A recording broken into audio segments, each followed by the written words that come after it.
You know and love your child better than anyone else.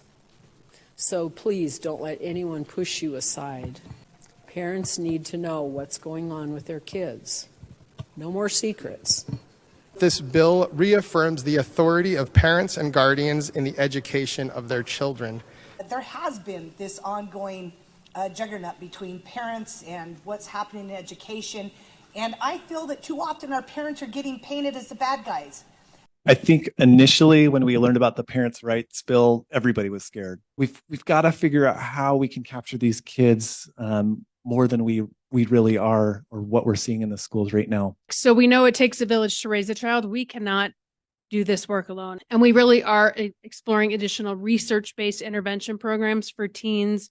Where are opportunities for us to start talking with students? I think all options are on the floor right now. Schools cannot bear the total responsibility of providing therapy for young people. My name is John Amanchukwu, and I'm here tonight to talk about a book by the name of George. I'm sorry, we're talking about that you're testifying on curriculum only.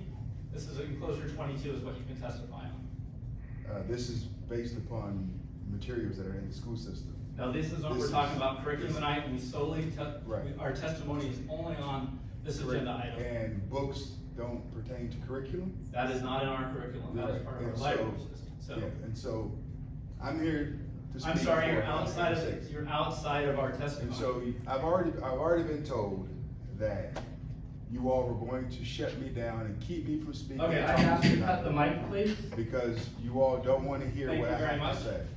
And so here and now I will ask you to step down. Here we are. I'm here tonight to speak about books that are in the school system. Children in Garfield Elementary have access to this book. I'm sorry, the title of this book is George. I'm sorry, can we please? It was recently renamed Melissa. The podium. Let him speak. This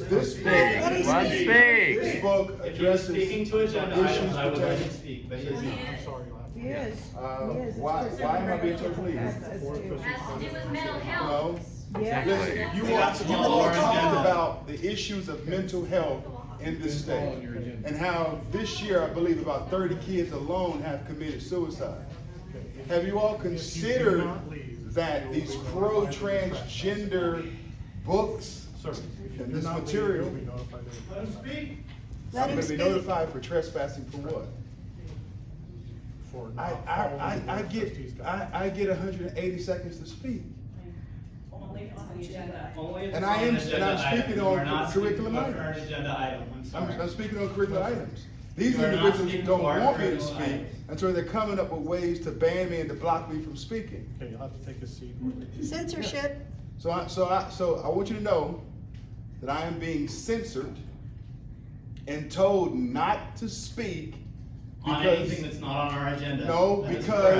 Because the snowflakes on the board don't want to hear truth. Yep.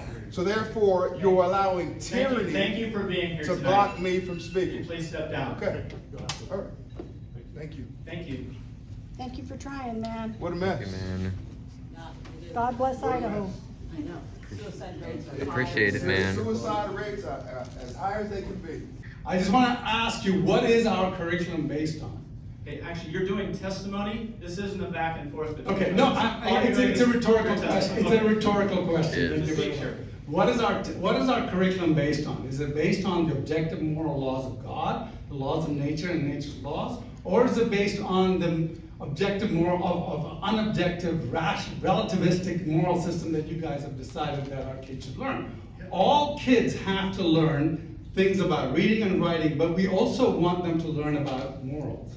And our curriculum better include real morals, but whose morals should they be? They should be the morals not of the masses, because the masses thought slavery was okay for years.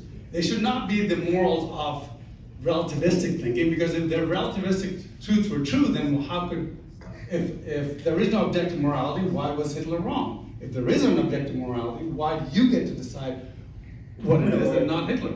And so, therefore, what we're asking is, what are you basing these objective moral laws that you're teaching the kids on? And the board had better realize that every individual, every parent in this county, that includes the Muslims, the Hindus, the Sikhs, the Christians, the evangelicals, the Mormons, the Catholics, the Orthodox, all think that our moral laws should relate to what has been traditionally taught in America.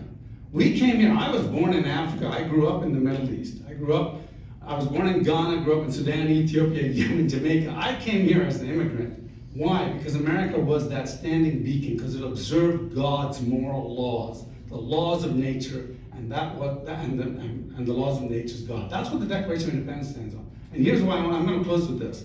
The only reason that we have unalienable rights is because it's given to us by a creator. You cannot choose what your law is. Why? The only reason that you have to treat her equally is because an authority who's over you said you have to treat her equally. The only reason Hitler is supposed to treat the Jews equally because there's a moral authority over Hitler. So who is the moral authority over every single human being? That can only be their creator. And that's what the Declaration of Independence says. And from the beginning of time, that creator has said that certain things are wrong. And that's seen in almost every single religion. So, gentlemen, your curriculum better reflect that. Thank you very much.